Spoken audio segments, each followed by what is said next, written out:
talk now. This MMA, what we talking about? Yeah, you tuned into the pod now. Gonna be hard for you to stop now. Yeah, we caged in. Yeah, we caged in.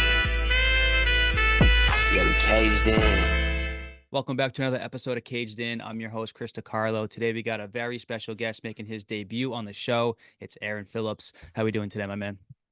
Doing great. Hey, man, I know you got a big fight coming up this Friday night, so I appreciate, during fight week, taking a little bit of time to come on here and chop it up with me, man. I appreciate that. Yeah, got the energy, not too bad of a weight cut, so here I am. Perfect, man. All right, before we get into the fight, I do want to get into your background a little bit since this is your first time on the show, get to know you a little bit better. So just kind of dive into, where were you born and raised and what was growing up like for you? So I was born and raised in Kotzebue, Alaska, which is a rural little village out in the northwest part of Alaska, about 30 miles above the Arctic Circle.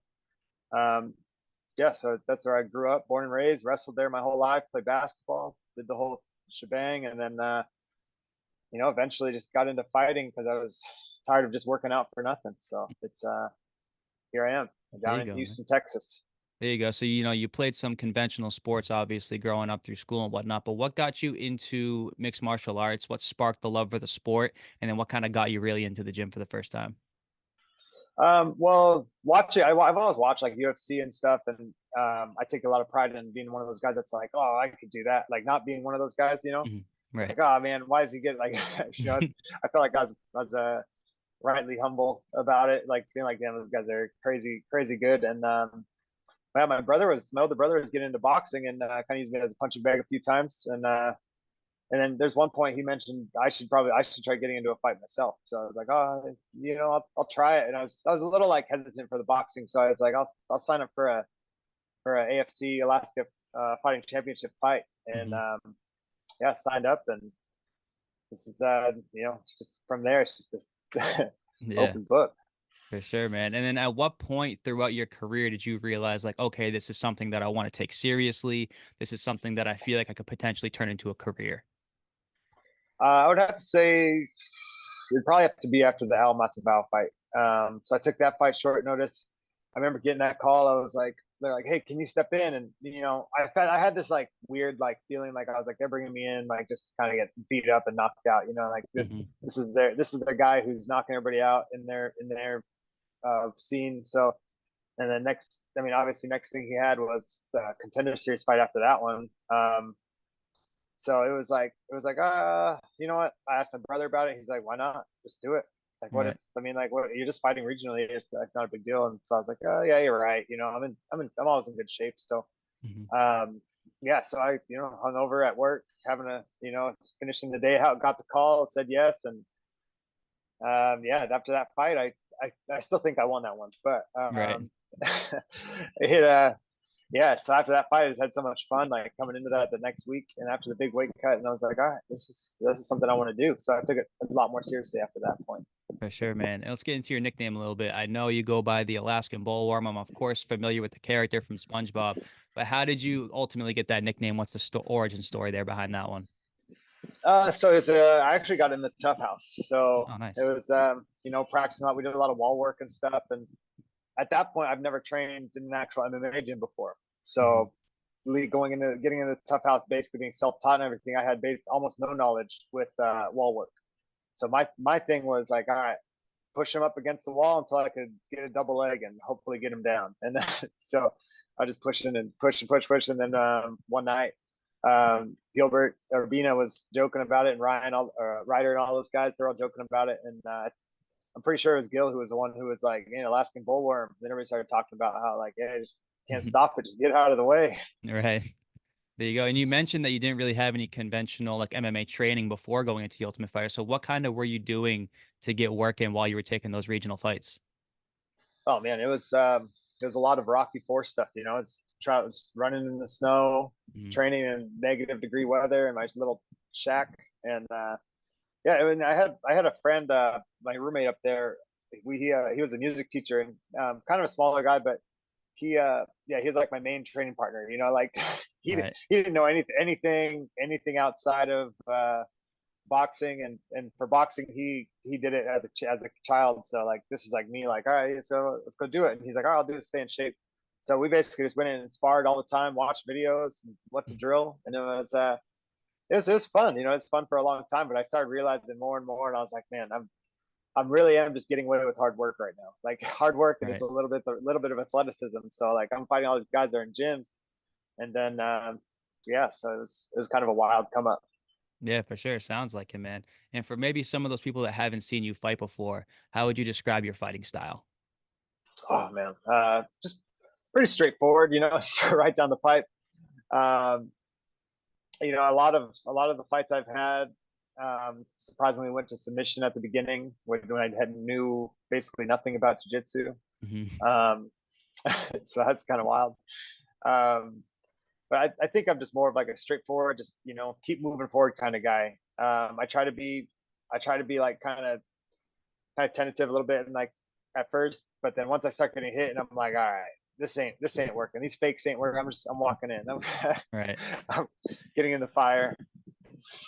I hear you, man. Let's get into your fight history a little bit. I know you are 8-4 as a pro, and you started your MMA career out in the Alaskan regional scene. So I'm curious, what was the MMA culture like there out in Alaska, and was the regional scene competitive compared to other United States regional scenes? Would you say like the Alaskan regional scene is as competitive as those?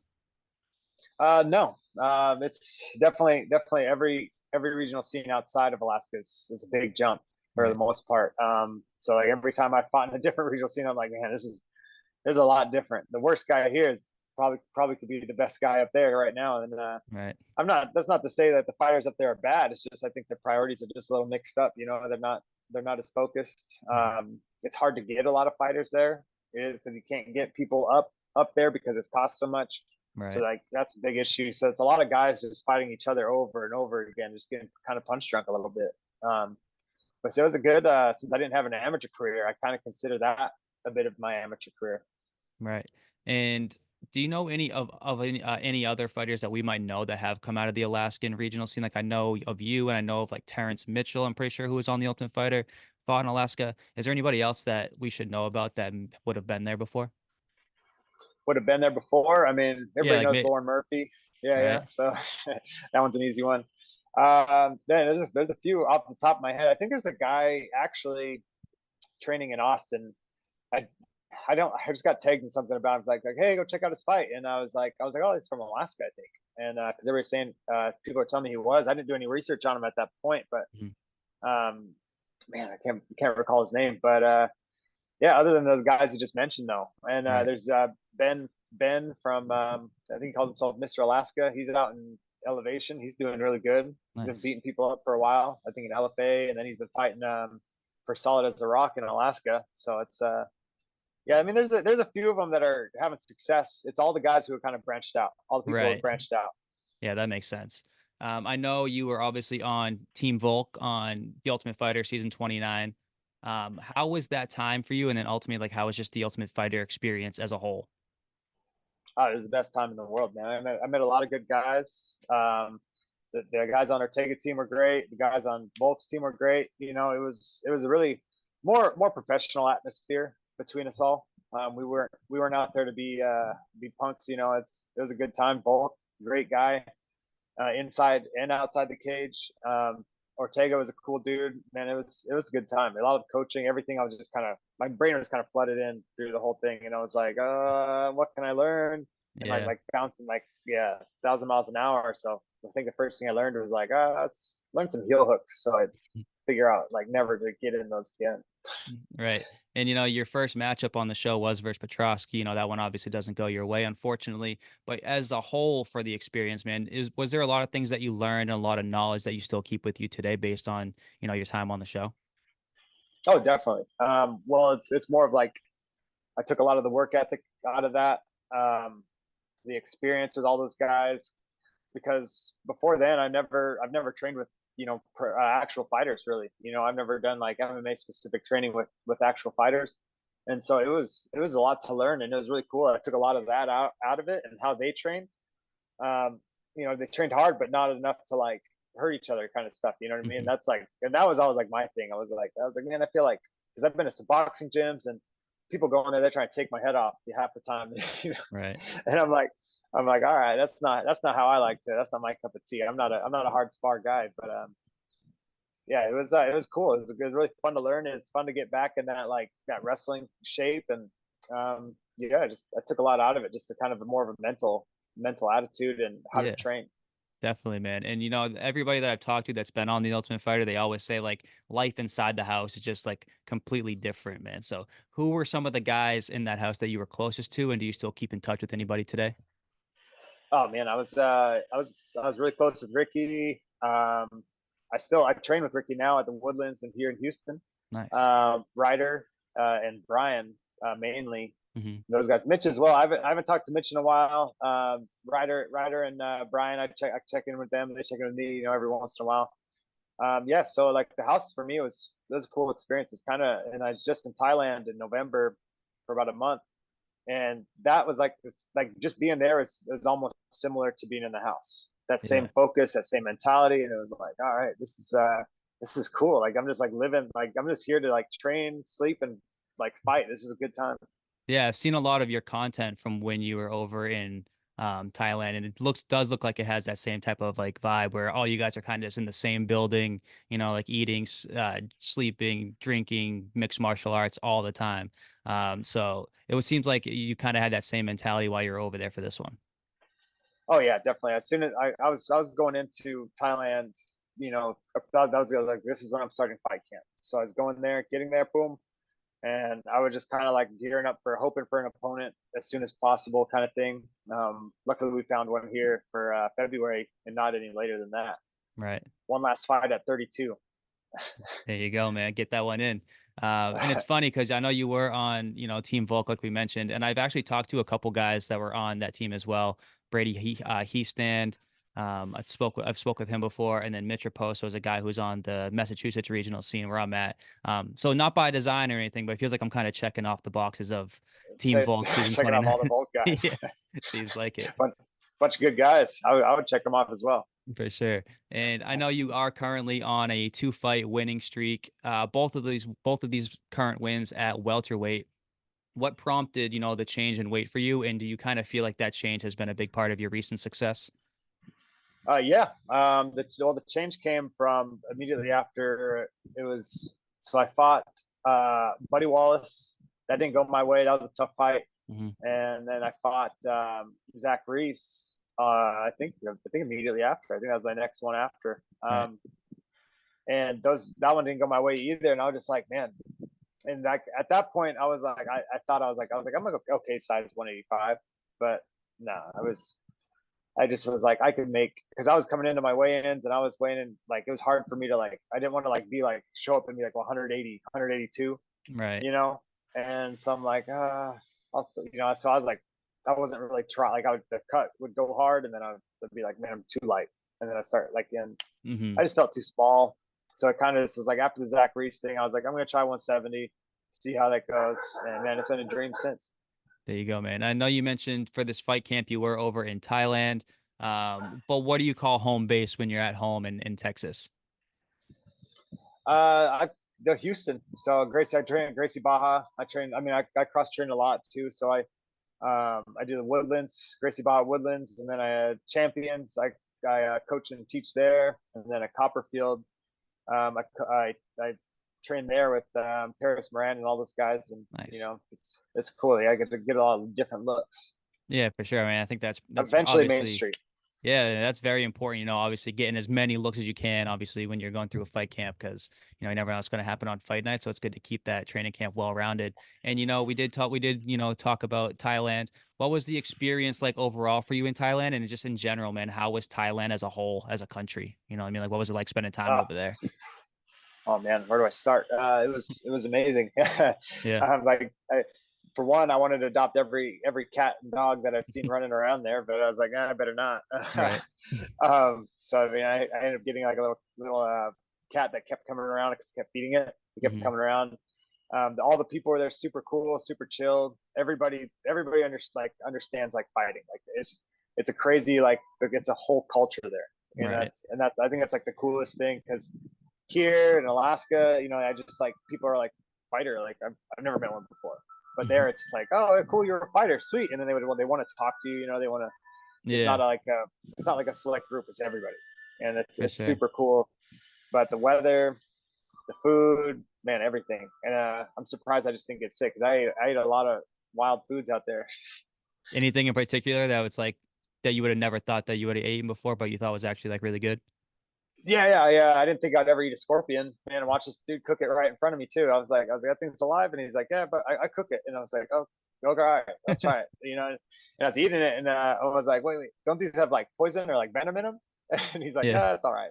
And yeah, I was like, oh, all right, and wasn't. I won't say I'll ever do it again. Didn't taste the best. yeah. You just check it off the list and then move on. Yeah. On fight night this Friday night, man, who are we gonna see in your corner? Who do you got riding with you for this one? I got my coach Kurt. He's out there in champions with me. He's been around since I got here, so he kind of took me in and was like, "Hey man, come here. I'll link you up with some gyms." And he's been real helpful. Like kind of like a father figure down here. Just a real cool dude. And then my coach, my other coach, Coach C Mhm, Riley. He's cornered me against Sap, against Quintez Sap. mhm. So yeah, I trust him because he has all the ins and outs. He's fought before, and he has guys on the outside that he contacts to kind of like help out with this as well and get some extra info on Right. opponents and everything. So it's cool. That's awesome, man. All right, let's get right into it then. Fury FC 86, you're main eventing versus Julius Holmes, who is 9-2.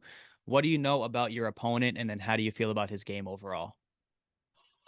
What I know about him from watching, from what we kind of like dissected, is he's essentially the same as me. You know, move down straight down the pipe, just gonna keep moving forward kind of guy. Hmm. His wrestling seems pretty good. Um, but I mean, I'm not. I've had to fight off a Petrosky takedown for about a minute, Right. before it ultimately happened. So I'm not really essentially afraid of anybody going for a takedown. It's not Hmm. getting taken down is not the issue. I've never really got to show like what I've learned in jiu-jitsu and stuff, like traveling out to B team and everything every once in a while, and doing all that. And so it really is just kind of like two trains just kind of colliding. And it's I'm excited for it. I'm coming out there to knock his head off. 100%, man. When you look at the matchup stylistically, when you break down the ins and outs, do you have a specific area or anywhere that you feel like you have the biggest advantage against him? Yeah, I think if it comes down to the wrestling and jiu-jitsu, I think I'll take the advantage of that. I know a lot of people think he's probably going to submit me or finish me with a submission, but I mean I really don't see how that's going to happen if he can't hold me down, or get me there. Hmm. So I'll probably get him down first if anything. There you go, man. I'll try to avoid it though because I'm going for a knockout. Yeah, I'm trying to uh, go for knockouts for my fights nowadays. So it's of course, I'm gonna man. go to. I feel that 100%, brother. What can the fans over in Dallas, Texas expect from Aaron Phillips once those cage doors lock on Friday night? Oof, man, a different focus. It's gonna be. I'm not there to have a good time and be friends with anybody. I'm just going in like just a warrior. This is a different mindset. Hmm. I'm back in that tough house, that Thailand mindset of just like, all right, I'm here to fight. I'm not backing down. I'm going out. If I have to go out, I'm going out on my shield, and you're not coming out clean. So it's if I get got, I'm gonna get him back. So For sure, man. Very excited to see you guys throw down in the main event at Fury FC 86 this Friday night. I know you are 2-1, inside the Fury FC cage. He's 4-0, and I believe that the Fury FC welterweight title is vacant now because the former champion, got the call to the UFC. Do you feel like a win between either you or him, the winner of this fight, is going to get thrown into that welterweight conversation for Fury FC? yeah, I mean, I think that's a possibility. I don't think, to me, I mean, like, I don't know him. Hmm. Um, and I don't know. But I assume his goals are to get to a bigger, better promotion. So I mean, if we can rather not do that and just go up to fight for the UFC, I think either of us would take that. But if that leads to the UFC going for that title, then I'd gladly take any fight to get me there. For Because sure. right now it's just go out, kill or be killed.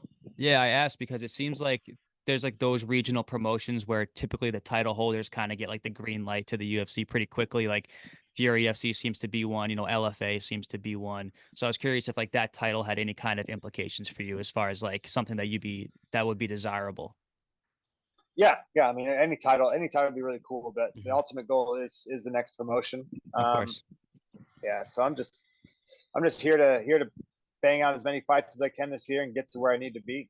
Of course, man. And we know, obviously, Dana White's Contender Series is coming around this summer. Maybe you collect a win or two before then. Is that an opportunity that you would also be open for as well? Yeah. It's definitely, if it's a must, I'm going to take it. It's just one of those things.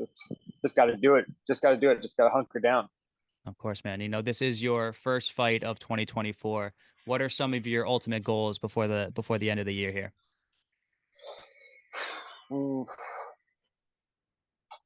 Get this knockout, possibly get another knockout, and then just fight as much as I can until the winter season, and then hopefully I can take the winter holidays off.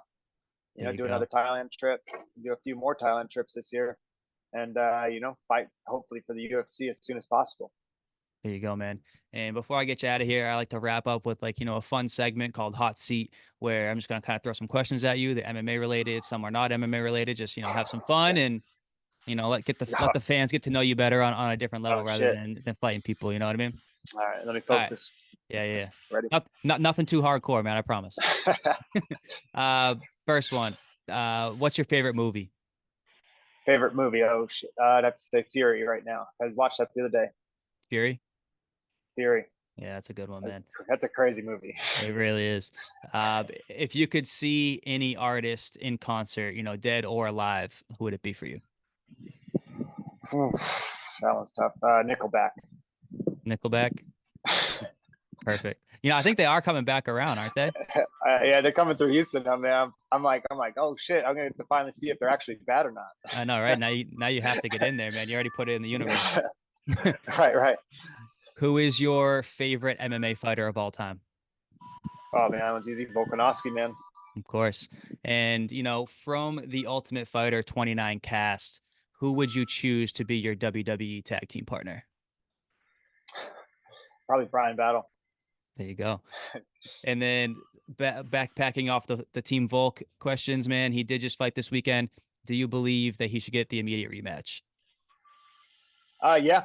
I mean, just like you said, it's a puncher's chance. It was a good fight. I thought it was a really good competitive fight. He was kind of edge of the lead, so I think he should get the rematch. Yeah. There you go, man. And the last one, I know you've lived in Alaska. I know you currently live in Texas.